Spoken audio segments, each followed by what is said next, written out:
মুশরিকরা নাজাস অতএব তোমরা কি করতেছ এই অপবিত্র ব্যক্তিদের থেকে দই কিনে খাও, তোমরা অপবিত্র ব্যক্তিদের থেকে মিষ্টি কিনে খাও।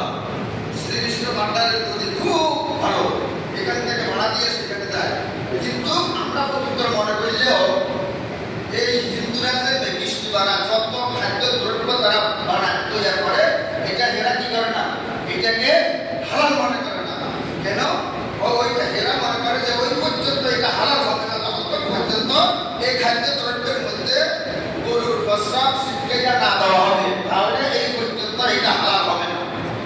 এখন আমাদের সবাইকে মুসলমানদেরকে এই অপবিত্র প্রস্রাব গরুর প্রস্রাব খাওয়াই দিয়া এখন আমাদের ঈমান কি তাজা হয়েছে না মরে গেছে?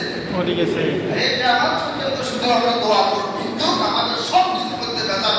আজ পর্যন্ত এখানে অনেক ব্যবসায়ী আছে, কোন ব্যবসায়ী একথা বলতে পারবে না যে আপনারা আমরা মুসলমান হইয়া আমরা ফসল নামাজ পড়ি, আমি আলে আমিও কি করি হিন্দুর দোকানের থেকে এই সমস্ত খাদ্য দ্রব্য হতে সমস্ত মাল কেনার জন্য তাদের দোকানে আমরা যাই,